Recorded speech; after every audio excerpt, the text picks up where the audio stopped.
everything, I mean like everything that you're going to receive from God is going to be a result of faith.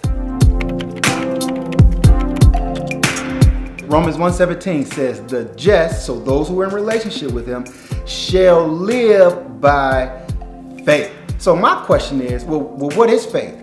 Faith is your personal belief in the supernatural. So there's another realm, the supernatural reality of that situation, that thing that you are currently hoping for, that you want to come to pass. And here's the kicker.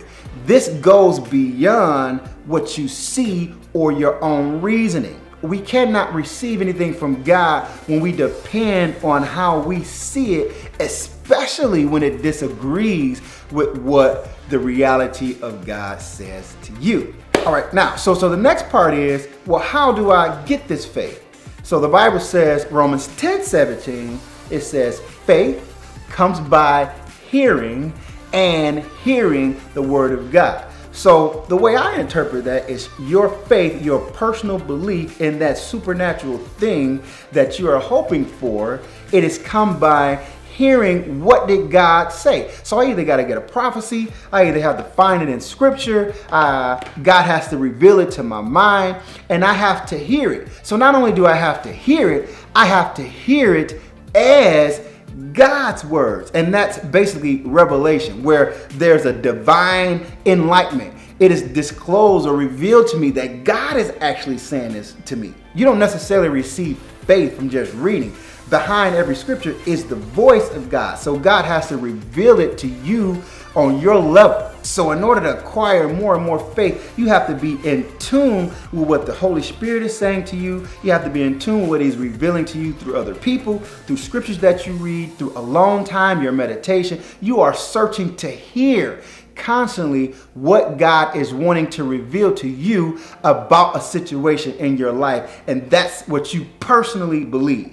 Now, we have to live by this thing. So live is an action word. It is an ongoing task. You have to live by it. Well, how do I activate this faith that I receive? I broke it down into 3 C's. It's confidence, confession, and corresponding action. And so these are the things that you're going to do in order to bring it to life. So what does that mean? So confidence is basically my conviction. I am persuaded that God will do what he said that he will do, and he will do what I am hearing about the thing that I'm hoping for. So I have to have confidence in God. It becomes my truth. It becomes the thing that is true to me.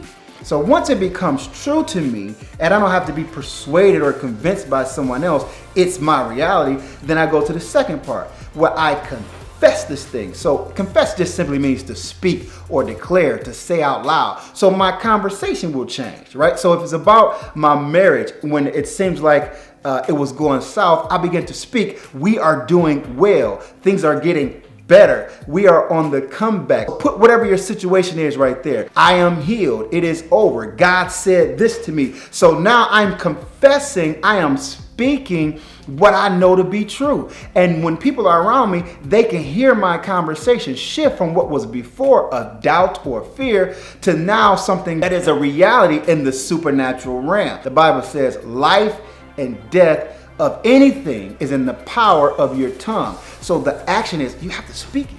Are you speaking it? Listen to your words.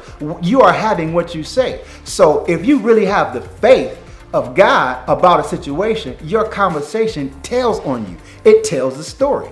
Lastly, it's the corresponding action. What are you doing? Faith without these works are dead. So what are you doing?